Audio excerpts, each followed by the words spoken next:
I am Rachel, and this is a tale I never imagined I would share.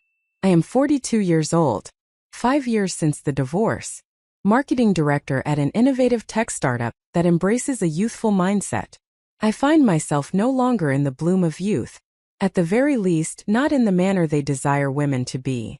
Yet, when Liam stepped into my office on that inaugural day, at just 23 radiating brilliance, freshly armed with his honors degree, he appeared anything but daunted.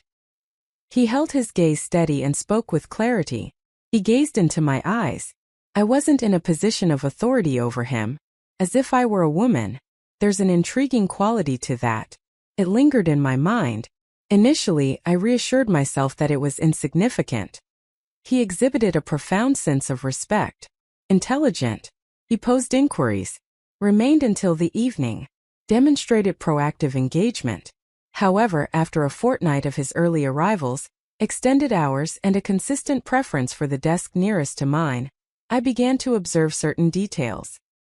His slight inclination towards her, a touch more intimate than required. His gaze held steady as I slipped off my blazer, and the manner in which I refrained from urging him to cease. As the sun dipped below the horizon and the last of the crowd trickled out, we found ourselves immersed in the task of reviewing pitch decks. He bent close, one hand resting on the back of my chair, the other poised over the mouse. His breath brushed against the side of my neck. A chill ran through me. He stood still, caught in a moment of disbelief, then murmured, "Apologies." And I murmured in reply, "Don't be." I have always adhered to a particular rule.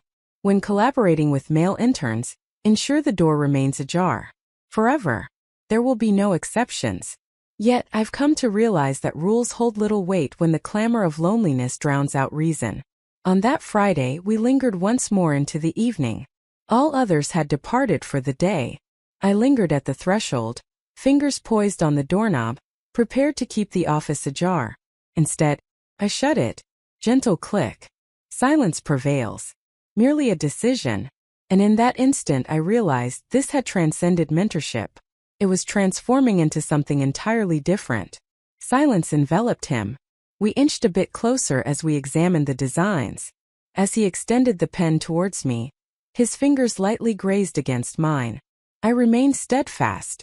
Not at the moment he drew closer. Not when his hand lingered softly on the small of my back. And not when his lips nearly, but just barely, brushed against my skin. Our lips never met. That night was different. Yet we have traversed a boundary. Upon returning home, I found it impossible to gaze into the mirror without confronting the image of the woman who had just shut the door. In her office, and on all the convictions she held about her own identity, the annual team retreat took place at a hidden resort, nestled 3 hours away from the bustling city. Engaging sessions, team-building activities, joyful gatherings. A semblance of tranquility that only heightens your awareness of the emotions you're striving to ignore. Later that evening, once dinner had concluded, I lingered to wrap up the campaign deck. Liam remained as well. "The silence envelopes us," he remarked. "I find it quite appealing." We filled our glasses with wine. Laptops were opened. "Take a seat nearby." Uncomfortably near. "Have you ever pondered," he mused, "how things might have unfolded had our paths crossed in another time or place?" I hesitated, attempted to brush it aside with humor. Yet I found myself unable to do so, for I had pondered excessive occurrences. Then he spoke, a hint of shyness in his voice. "You make me forget how young I am." And I remarked, "You have a way of making me lose track of my age." It unfolded unexpectedly. No moment truly exists. Yet, in some inexplicable way, we found ourselves on the sofa. A single bottle. 2 weary souls. A stillness that yearned for disruption. He pressed his lips against mine. Slow and steady. "I have no appetite." Gentle. Inquisitive. As if he were inquiring with his lips. And I responded in kind. We never quite reached the bed. There was no necessity for that. It was that night on that couch that I finally let go of the facade and allow myself to experience. On the ensuing Monday, Liam made the decision to resign. No elaboration needed. Merely a message. "I appreciate the chance you've given me. I have chosen to embark on a different journey. My gaze lingered on the screen, time slipping away unnoticed. Calmness prevails. There is no resolution, only stillness. Time slipped by week after week. I endeavored to immerse myself in my tasks. I attempted to erase the memory of his fingers brushing against my skin. I attempted to erase the echo of the noise I produced as I surrendered to the descent. Yet, nothing seemed to make a difference.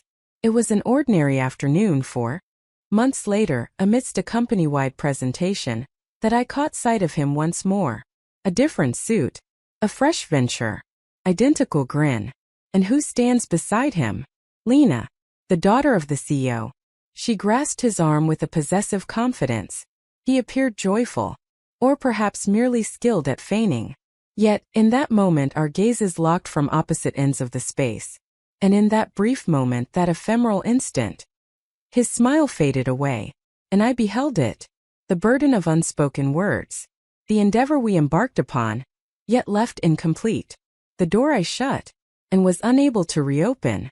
That evening I returned to my solitude. Once more. Yet a transformation had taken root within me. Loneliness had ceased to be my companion. I was conscious of it, of what I had savored, of what I had lost, of what I remained able to sense. I have not laid eyes on him since that day. Not face to face. Yet, in those hushed moments when the office is still and the sun dips below the horizon, I could almost swear I sense his presence lingering just behind me. The sound of his breath. Those hands of his. His voice echoed softly, "Don't be sorry." And I shut my eyes, and recall the moment I closed the door, and unveiled all that remained.